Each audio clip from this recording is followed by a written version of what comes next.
Nagaa baraarri waaqayyo hunduma keessaniif haa baay'atu. Akkuma isin beellamee ture yeroowwan darban keessatti dubbii waaqayyo isa jiraataa bu'uura godhachuudhaan dubbii waaqayyoo karaalee garaagaraa jireenya keenyaaf bu'uura isa ta'e keessatti dhaabbannee akka of ilaalluudhaa fi caafata qulqullaa'aa bu'uura godhachuudhaan dhaamsa garaagaraa isin biraan ga'an ture.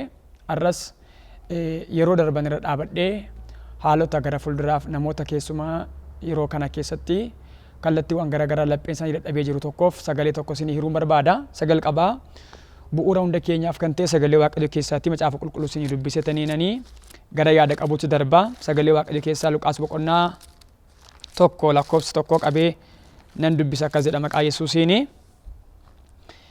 Luqaas boqonnaa 1 lakkoofsa 1 qabee nan dubbisa akkas jedha maqaa Yesuusiin. Yaa ulfaataaf jaallatamaa Teefiloos, waa'ee dubbii nu gidduutti raawwatame kana namoonni baay'een odeessuu yaalaniiru. Kanas immoo qopheessuun isaanii akka warri jalqabanii duukaa turan, ija isaaniitis kan argan, dubbachuuf kan hojjetan nutti dabarsanitti. Ani immoo dubbii kana isaatii jalqabee keessa lixee qoree waanan tureef tarreetti galchee siif caafuun gaarii fakkaatee natti mul'ate. Kana gochuun koos dubbiin sitti himame kun dhugaadhaaf amanamaa ta'uu isaa akka hubattuufidha jedha.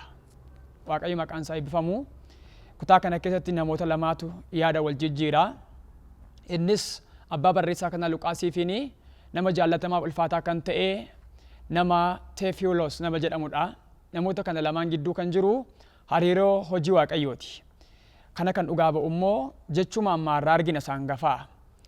Luqaastu ulfaataaf jaallatamaa namicha Teefiloos jedhamu kanaa fi yaada tokko hiraaf. Anaaf si gidduutti dubbiin tokko haasa'amee ture, oduun tokko haasa'amee turedha. Wanti isaan walakkaa ture haasaadha, oduudha. Jireenya namaa keessatti immoo haasaanii hamilees namatti tola, hamilees nama cabsa. Yeroo tokko caafata qulqullaa'aa keessatti waan namni keenya hubachuu dadhabu jedhee yaadu, kan warri hubataniif immoo ogummaa guddaa ta'ee nooraa ce'umsaa kan ta'u, ergamaa Phaawulos yeroo namootaaf caafata caafu, nama caafata guddaa caafee macaafa qulqulluu keessa kakuu haaraa keessatti keessumaa ergoota isaa keessatti gaafa caafu, waldoolee kiristaanaa keessatti yeroo tokko namoota walakkaatti jireenya hafuura isaanii akka itti fufeen adeemneef seexanni yeroo olola gaggeessuufiin dubbiin hin barbaachifne yeroo ka'u gurra saama foonii kanaan dhaga'eetu amantoonni akka irraa of eeggataniidhaaf dhaamsa dhaamaa fi caafata caafaa fi kun macaafa qulqulluu keessa tureera kaleessa hin gaddayyuu. Kan biraan immoo dhoskaa ija namaatti mul'anne waan yaadni namaa hin beekne isa gara fuulduraa wanta waaqayyo laphee isaa keessa kaa'edha namootaaf firaa dhoskaa isa ija namaatti mul'anne bakkeetti baasa. Kun cubbuus miti akkas miti dubbii waaqayyootu akkasitti dubbatama. Kanaafi kutaa nama dubbisas gaafa laaltan Luqaas boqonnaa 1 keessatti jarreen kana lamaas ulfaata Teefiloosiifiin Luqaas gidduutti haasaa jira. Haasaa jiru kanaaf garuu Luqaas maa jedhee wanta amma dubbatamaa jiru kana wanta amma jedhamaa jiru kana tarree galcheetaniinanii si caafuun jaalladhee jedha. Dubbichis immoo dubbii dhugaa waan ta'eef, dubbii amanamaa waan ta'eef jedha. Egaa wanti biyya lafaa kana keessatti haasa'amu hunda dhageenya miti. Hundas immoo dhaga'uu dhiibna miti. Jekka tokkotti nan gargaarama ani akka ofii kootiitti biyya lafaa irra gaafa jiraannu rakkina dhufuu hin beeknu. Garuu gargaarsaaf jabina waaqayyootiin rakkina furuu hin dadhabnu. Biyya lafaa keessa gaafa jiraannu qoromsi, rakkinni, ololli dhufuu danda'a. Maqaa baduun gaafa nuti dhugaa dubbannu, gaafa nuti wanti tokko irra dhaabbanne sagalee waaqayyoo bu'uura godhannee akka sagalee waaqayyootti gaafa ilaalluuf yaada waaqayyo nuu kenne qalbii hafuuraan gaafa hubannu sirrii kan hin ta'in yeroo morminu yeroo dura dhaabannu hin qabna. Abboonni keessa na gokkaa turani. Bara keenya keessattis immoo macaafni qulqulluu har'a kan inni ittiin raawwatamu hojjetamu karaa namootaati.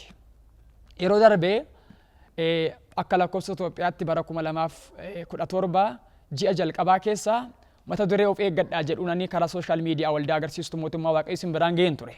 Ammas guyyaa har'aa kana giddu galeeffadheetaniinanii namoota tokko bira dhaamsa sagalee waaqayyoo bu'uureeffate isin biraan ga'uu nan barbaada. Namoonni tokko cal jedhaa afaan qabadhaa kan jedhamu jira. Biyya lafaarra gaafa jiraannu nama hunda nu deeggara miti, nama hundatti sun nu morma miti. Kan nu deeggaru jira, kan nu mormus jira. Sababiin isaa nama taane biyya lafaarra gaafa jiraannu namni hundumtu nu deeggara taanaanii of shakkuu qabna jedhee nama naka kootan. Namni hundus nu mormu. Garuu gareen lamatu jira biyya lafaa kanarra.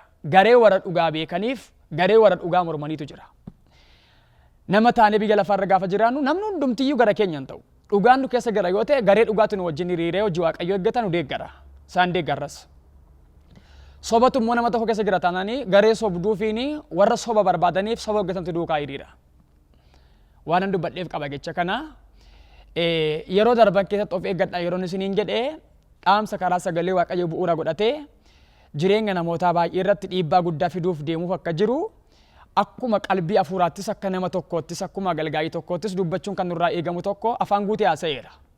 Kun immoo utuu akka har'aa kanan ta'ini kaleessa eengade yeroo namoonni baay'een ittiin machaanii akka nama dhugaatii jabaa dhugee yeroo ta'anii baay'ee haasaa turan keessattanii tasgabbii obbolummaan simbiraan ga'eera. Baay'een keessan garuu mufii gurguddaa jechoota waa'ee hin baafne baay'ee haasoftaniittu. Isa kanaaf ani akka nama waaqayyo tokkotti baay'inaan sin jaaladha sinan kabaja. Garuu jechi keessaniifini iji hojii keessanii har'a sin harka jira baattanii jirtu waan ta'eedhaaf wal nun gaafachiisu. Isa kana keessa deebi'uu miti amman. Akka nama waaqayyo tokkotti garuu dhugaan naagaleen sin dura dhaabadhee sin mormuuf osoo hin ta'ini gaarii akka hin taane sin ibseera. Har'a garuu waan tokko sin jechuu jaalladha. Keessumaa wanti laphee kootti dhagahamee kan dhufe onlaayinii kanarra galee haala yeroo kana haasoo kan na barbaachisee fi iddoo jirtu hojii hojjenne kan biraa hojjechuu dandeenya. Guyyaa har'aatti hojjechuu hin dandeenye taanaan guyyaa boodatti hojjechuun hin danda'amu. Kanaafiyyuu namoonni baay'een keessanii sigigaachuu haalota hin beekamiiniin dhufee sin mudateen kan sigigaattan jira. Lapheen keessan baay'ee kan miidhame, sammuun keessan kan miidhame, akkuma kana ikoonoomii kan dhaamtanii jireenya waa'ee hin baafne keessa galtanii kan jirtan jirtu. Jechuun karaa abdii waan kutannaa jechuudha. Yeroo darban keessa dhaabadhee isin duratti argataniittu sooshaal miidiyaa garaagaraa kamirrattiyyuu namoonni baay'een keessan sheer gochuudhaan koomentii gochuudhaan kan dhugaa kana mormii taate turtan jirtu kan immoo dhugaan kun dhugaadha itti fufee wanti kun jireenya namarratti dhiibbaa fida kan jettan jirtu. Kanaaf guyyaa har'aan amma firdii kennuuf yookaan achi faraduu firdii namarraa kaasuuf osoo hin ta'in akka nama waaqayyo tokkotti obboloonni yaada lamatu jira har'umayyuu taanaani. Yaadi inni tokko namoonni baay'een keessa yeroo sana hubee dhabuurraa kan ka'e dhugaa isinitti fakkaachuu dhabuurraa kan ka'e jechi isiniin jedhamaa ture. Gaarii isinitti fakkaatee ulfina isinitti fakkaatee wantoota waa'ee hin baafne kana keessa galtanii baay'ee burjaaja'aa turtan. Kan isin burjaageesse immoo eenyu akka ta'e isin iyyuu beektu. Baay'een keessan burjaaja'a inni keessan karaa namoota hafuuraatti gettanii eeggataniifiin karaa namoota gurguddoo dhagettanii eegdaniiti. Namni kamuu nama ta'e biyya lafarratti hin dogoggora. Hin balleessa. Caaffanni qulqulluun akkuma dubbatu qajeelaan hin kufaa iddoo kufees immoo hin kaa'edha. Keessumaa yeroo ammaa kana baay'ee ikoonoomikaalii kan dhaamtan ispirichuwaalii kan dhaamtanii hamileen keessan baay'ee kan rukutame keessumaayyuu qabeenya keessan rukutamuu caalaa yeroo ammaa kana guyyoota 3-4 asitti namoonni baay'een humna guddaatiin haasaa gadhee haasa'aa jiru. Yeroo kufnu walitti kolfuu yoo baanne otoon kufiin garuu walitti dubbanne baay'ee bareeda ta'a. Amma gidduu kana namoonni baay'een walitti kolfaa jirraa walitti gadhiisaa kan inni jiramu maqaa wal balleessaadha. Kun hin barbaachisu nama waaqayyo tokkorraa. Dubbii waan barreef dubbanna toon ta'ini dubbachuun dirqama keenyadha. Waaqayyo guyyaa kana nuu kennedha guyyaa kana irratti hin hojjenna. Jaallatamuuf jennee sin dubbannu jibbamuuf jennee sin dubbannu. Wanti dubbatamuu qabu dubbatama. Obboloonni keessumaa akka carraa ta'ee miidhama gurguddaa miidhamtanii laphee keessan sigigaatee baay'ee gaabbitanii gadditanii kan jirtanii ilmi namaa hin dadhabaa hin dogoggoraa waan satti fakkaateen godhaa deebi'ee of ilaaluun garuu ga'ee isaati. Warri deebitanii of ilaaltanii har'a lapheen keessan cabee baay'ee hamileen keessan sin rukutamee kan jiru nan amanaa waaqayyo humna guddaan sin kaasa. Humna guddaan sin kaasa waaqayyo. Baay'ee gadditanii baay'ee hamileen keessan cabee kan jiru wanti sin kaasu yoo jiraate waan tokko siniin jedha. Jireenya namaa keessatti wanti nama kaasu kadhachuudha. Dubbii waaqayyo dhaga'uudha. Sagalee waaqayyo barachuudha. Kanaafiyyuu haasaa baay'een haasa'amaa jiru namoota baay'ee dudduubatti deebiseera. Namoota baay'ee abdii kutachiiseera. Baay'een keessan jechoota waa'ee hin baafne ofirratti dubbachaa akkas hin jirtanii namoota tokkoof lamarraa argeen jira waan ta'eef. Inniyyuu maa inni jechoonni waa'ee hin baafne ofirratti haasaa jirtanii agalgaa'onni kana booddee akka hin jirre tajaajiltoonni akka hin jirre manni waaqayyo sirrii akka hin taane haasa'aa jirtu. Kun dogoggoraaf kufaatii guddaadha. Silumayyuu dugdi duubi wanta kanaa baakgiraawundii wanta kanaa xiyyeeffannoonsaa hojii hafuura dadhabsiisuudha. Namoota waaqayyoo kan ta'an dogoggorsiisuudha waan ta'eedhaaf namoota karaa kanaa miidhamtaniif dhiifama godhaaf. Isa ofii keessa miidhamtaniif immoo isa sin kaasu waaqayyoon kadhadhaa. Waaqayyo immoo sin kaasa. Garuu obboloonni jechoota waa hin baafneen yeroo namni dadhabee yeroo namni kassaree yeroo namni kufee burjaaja'u walirratti haasaa dubbachuun gaarii miti. Kanaaf obboloonni humna guddaatiin akkasiin galgala kanaa qabdanii kadhannaatti deebitan abdii guddaan qaba. Waaqayyo bara keessan jireenya keessan haa eebbisu. Kan akkasiin gootan abdii guddaan qaba. Namni yeroo biyya lafarra jiru hin kufa sin kaas. hin balleessas, gaarii sin hojjeta, hamaa sin hojjeta. Kun amaluma namaati. Biyya lafaarra kan ture fiixaan ba'umsa guutuu jireenya foonis jireenya hafuuraas mudaa kan hin qabne namicha Naazreet Kiristoos Yesuus qofaadha. Kanaa garas hundi keenya dadhabootadha. Hin dogoggorraa, hin balleessina. Garuu namni nama dhugaa, nama jabaa, nama guddaa jedhamu balleessee ka'ee balleessa kan amanudha. Keessumaa tajaajiltoonni hangafa taatanii yeroo waan darbee keessatti namoota baay'ee irratti mufii guddaa agalgaa'ota irratti ijaarsa gadhee ijaaraa turtanii namoonni addaggee ta'an jiru ammayyuu. Kana caafata qulqullaa'aa jedhana miti. Addaggoonni jiru ammayyuu keessa dabartanii waan jechoota waa'ee hin baafne, waan maqaa nama balleessu, waan jireenya keessan hin fakkaanne, maqaa keessan kan hin madaalle, jechoota waa'ee hin baafne kan dubbattan jirtu. Isiin haammattaniittu gatii keessan. Warri garuu lapheen keessan gaddee baay'ee gadditanii Waaqayyo isin kaasa nan amana. Eebba guddaa isin eebbisa Waaqayyo. Sababiin isaa namni nama ta'een dogoggora. Amma namaatti namni wal caala. Inni kaan dandeettii dhabuurraa kan ka'e, beekumsa dhabuurraa kan ka'e, hubee dhabuurraa kan ka'e namni karaa baay'ee dogoggora. Garuu ammayyuu immoo warri addaggummaa guddaatiin ija jabaattanii burjaajessitanii namoota baay'ee waawlaashistanii waan hin jirre hojjettanii ammayyuu duubatti deebuu kan hin barbaanne akka jechi tokko jira baadiyyaa keessatti re'een koonnoo nyaattee iji ishee baay'ee bakkeetti baba'aa'edha. Kan ija babaastan jirtu ammayyuu. Cubbuun sinitti mi'aayee nama wallaalchisuun, nama burjaajessuun, maqaa waldaa kiristaanaa balleessuun, agalgaa'ota baay'ee faaluun kan sinitti mi'aayee jira. Akka soogiddaatti kan arraabbattan. Maqaa badii seenaa madhaa waan abboonni keenya hin goone gochuu ija kan jabaattan jirtu.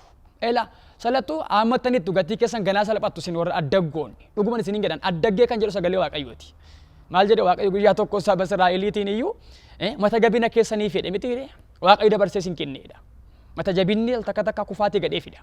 Isaan maa garas kufaatiin akka dhufnetti addaggummaa keessaa yoo baatan gaarii ta'a. Dhugaasaa sinitti himuun kan barbaachisu lakkiin barbaachisu warra gattanii fudhatina. Warri immoo dhugaa dhagattanii immoo sheer godha biraan ga'a. Iddoo waan garaagaraa warra jiraniif. Kanaaf namoonni keessumaa adda durummaatiin burjaaja'ina guddaaf kufaatii guddaa dhugaadha gidduu kana hobsala kan galan jiru, kan kadhanneefii jira, kan immoo magaalota garaagaraa gadhiisanii iddoo kaleessa eegada jedhaa akka turan gidduudha kan ba'an jiru. Kanaaf warri dadhabdanii kuftanii gaabbitanii jirtan Waaqayyo humna guddaan akkasiin kaasu abdii guddaan qaba. Warri garuu ammayyuu ilkaan keessan sobaan kolfaa garaa keessan keessatti garuu summii dhaabattanii ciniinnattanii waa namaa gokaa jirtanii utuu kana caalaa kufaatii badiif salphina isin itti dhufiini fuula Waaqayyotti deebi'aatii addaggummaa keessaa ba'aatii namni Waaqayyo gara laafessadha dhugaa namatti hima. Ani waan tokko isin jedha dhaamsa dhumaa hojii wangeelaa hojjennee milkoofnu taanaanii nuti hojjetaa Waaqayyo miti. Biyya lafaa keessa gallee hojii biyya lafaa keessatti hojjetamee nama ta'ame jiraatamu hojjennee jiraachuun hin danda'ama.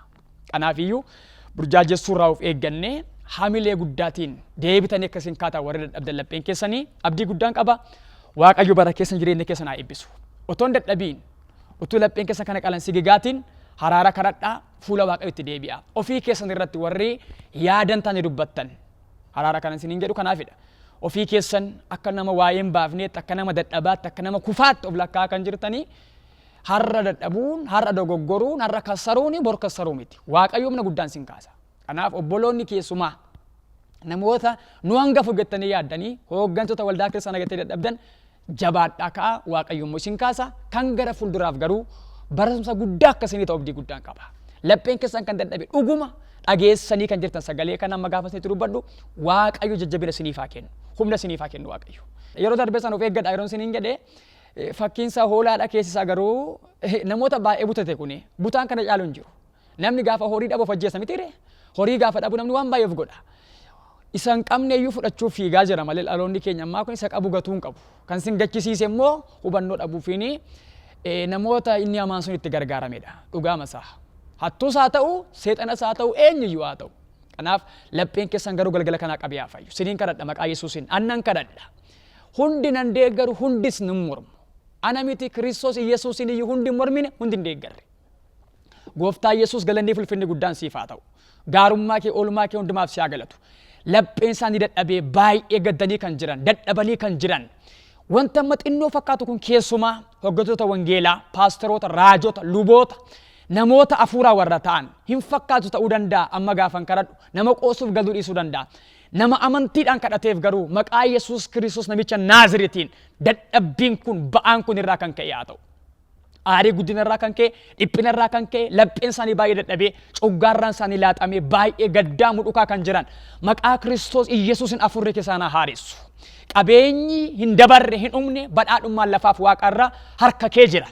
Obboleessi kun obboleettiin kun garaa qajeelummaaf sammuu qajeelummaan dhaggeeffachaa kan jiran kufuu isaaniidhaaf baay'ee dadhabanii kan jiran jireenya isaanii harkatti dhaame kan namaa yoo ta'u kan isaanii yoo ta'u ikoonoomikaalii dhaamanii kan jiran ikoonomiin dhaamuurraa kan ka'e immoo jilbi isaanii amantiin isaanii kaleessa eegate namoota waaqayyoorraa ameen jedhanii fudhachaa kan turan ergaa sagalee kee har'a garuu mana kee sagalgaa'otas kan nuffan haareeffamuun haa ta'uuf galgala kana. Maqaa Yesuusin haareeffamuun haa ta'uufi keessumaa sin kadhadha yaa waaqayyo al duree waldaa kiristaanaa ta'anii seexana irra balfa baay'ee gadhiisee maqaa badii baay'ee gadhiisee bifa jijjiirratee karaa hin yaadamiif karaa hin eegamniin namoota baay'ee kan dadhabsiise maqaa Yesuus Kiristoos kan haareeffaman haa ta'ani. Inni sinitti ramadamee abdii kan sin kutachiisu kan sin gumgumsiisu sin gadhiisee haa godaanu. Maqaa Yesuus sin gadhiisee haa godaanu. Sin gadhiisee haa godaanu. Namoonni amantanii amiin jettan yeroo gabaabaatti akkuma karaan beekamneen of harkaa baaftan karaan beekamneen dachaa galfadhaa. Dachaa galfadhaa maqaa Yesuusiin. Dhuguma isiniin jedha biyya lafaarra gaafa jiran qabeenyi barbaachisaadha. Eenyuma keenya horiin hin barbaachisa. Isa tajaajiluuf, isa baratuuf, isa hojjetuuf, qabeenya barbaachuuf namni gammoojjii baay'ee bara'aa baay'ee waan baay'eetti bu'ee ba'a. Sigaagaa'ummaa guddaa kan fide garuu jireenya afura keessanii irratti maqaa Kiristoos Iyyesuusiin galgala kanaa qabaatee haareeffamuu guddaa argadhaa. Moo'icha guddaa argadhaa. Nan amana guyyaa har'aa kana qabdeeti abdiin keessa keenkaa kana booddee namoota baay'ee nama oolchisu taata. Dachaa isin eebbiseera milkaa maqaa Yesuusiin. Kanatti aansee waan tokko isiniin jechuun jaalladha. Ammas warri bifa jijjiirratanii waldaa kiristaanaa maqaa balleessaa kan jiran jiru. Bifa wangeelaa, akaayidii wangeelaa, akaayidii waldaa kiristaanaa kan balleessan jiru. Kan nagada mana bunaa kan godhan jiru. Dhadhagaa wangeelli bifa qaba. Bifti wangeelaa abboota amantii biratti beekama. Kaayatti waldaan kiristaanaa gaggeeffamu nama tokko jiru yeroo baay'ee akkuma yeroo birraan bari'ee gamaa gamasii sirbamee cookamu waldaa kiristaanaa keessatti illee kan bifa dhawwatan jiru. Qoraa laalaa sagalee waaqayyoo jedhamiti ergamaa Phaawulos akkas jedha. Keessumaa maal jedha ergaa Yohaannis keessatti gaafa laaltan ergaa Yohaannis duraa boqonnaa 4 keessatti baay'een namoota nuti barsiisota raagota jedhanii gadi bu'uudha. Ija hojii isaaniitiin immoo qoraa laalaa'idha. Baay'een namoota irra gaafa laaltanii waldaa kiristaanaa keessatti bifa dhawwachaa jiru. Tajaajilli akaayidii sagantaa konfirensii qopheessuun bifa kan gadhiise jedha baay'insa waldaa kiristaanaa keessatti. Abboonni amantii kaleessa hin gadda waldaa kiristaanaa keessa gaggeessaa kan turan dura keenya waggaa 10 20 30 baay'een isaanii bifa bareedaaf karaa sheeppi ta'eenidha. Amma karaa tokkoon harkatti dhaabnaan karaa biraa immoo kan gulufaa jiran jiru. Amantoonni irratti dammaqaa. Eenyu namaayyuu dhamdhamaa qoraa ilaala. Nama immoo hagadaa miti ciniintan ilaaltan ija hojii isaan ilaaltu. Nama hagadaa miti ciniintan ilaaltanii ija hojii isaaf wanta inni godhuuf xiyyeeffannoo isaa ilaala. Kun immoo ija hojii namichaa mul'isa waan ta'eedhaaf. Waaqayyo bara keessa naa eebbisu ulfaadha eebbifama. Yaada qajeelummaaf obbolummaatiin sheer godhaa namoota baay'ee biraan ga'a. Yaada keessa qajeelaa immoo karaa barreeffamaa namootaaf dabarsaa yeroo kanaa qabaa haareeffamaa ulfaadha eebbifamaa baraaf jireenya keessa naa eebbisu ulfaadha yeroo gaarii qabaadha. Gooftaan si wajjin haa ta'u. Ameen.